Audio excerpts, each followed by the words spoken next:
Hi everyone, it's Nathaniel again. Today I'm going to talk about reading Colleen Hoover's Verity. I wanted to try this out because I have seen Colleen Hoover's name all over the place, and I know that she is very popular. She has special tables set up at Barnes& Noble, so all of her books seem to be bestsellers, and she is very well enjoyed. And I wanted to finally try my hand at reading a romance. Now, before the detractors say otherwise, I understand that this is one of her standalones, and it is on the thriller side of things. It's not just the romance. And that's actually one of the reasons why I picked it up. Before I begin, I want to say that I was trying not to buy this book. I actually went to a used bookstore, and of course, all of her things were already bought out. I went to a couple of libraries, everything was already checked out, so I could not get it. And then when I went to Barnes& Noble, I just didn't want to pay full price for this book. So I ended up going to Walmart where I got 33% off, and I feel that it was worth buying because it was a fun read. It was a fast read. That being said, if you don't know what Verity is, it is about Lowen Ashley, who is kind of a struggling writer. She gets hired on to help finish a story after Verity Crawford has experienced an accident, and her series still has 3 remaining books. So they hire Lowen to co-author or ghostwrite the final 3 books in the series. So she receives a substantial sum for her involvement, and when she goes to the house where the husband and the young son still live, she uncovers an autobiography that Verity has stored away in her desk. And the autobiography is disturbing, to say the least. And so Lowen has the perception of what Verity's real nature is through this autobiography. Meanwhile, she, of course, starts falling for the husband, Jeremy, and all kinds of shenanigans ensue. Now, what surprised me actually by this book was how enjoyable it was to read. And I know obviously it's a bestseller. She has a very large community that loves her.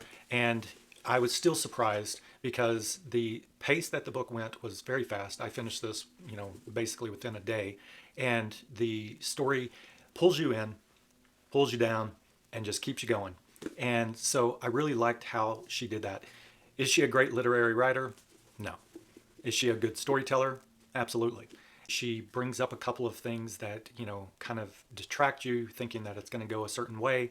And so there's certain feints and dodges that she makes that I thought were really good. One of them being, of course, the creepy child thing. I thought that the characters were believable. I didn't feel that the voice of Lowen versus Verity was particularly different. So you could have put either name on either of the narrations and you probably would have had the same feeling about them.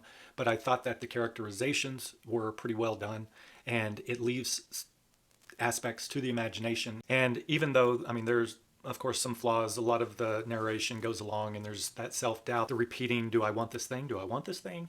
Kind of dialogue. And then in the end, I felt like the final reveal was not so much cheesy, but rather it was a little bit of a cop-out. However, it leaves something to be discussed. And I have seen on the internet before that there's a couple of camps who believe whether or not it really was this one thing or this other. And so I think that that's pretty good. I think that that's the mark of a good storyteller, is to get people talking and for it to linger.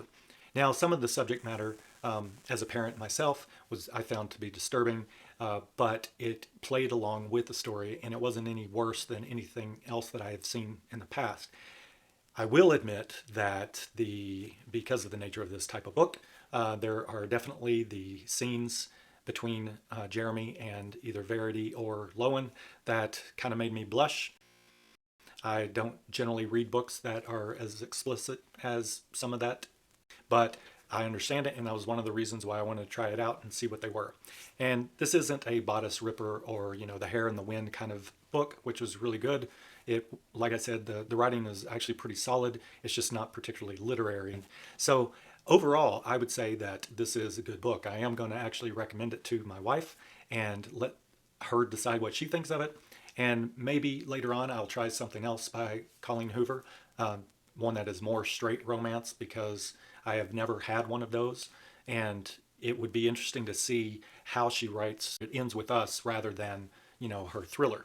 Now, I'm glad that this was my introduction to Colleen Hoover because I think that this cover is wonderful. I like the aspect of the suspense piece to it, and I think overall this was a good read. It was, like I said, it was very fast. So if you have any thoughts on Colleen Hoover, if you have read a lot of her books, or you have recommendations that you would share with me or other people, please put them in the comments below. And remember to like and subscribe this video. And until next time, have a good day.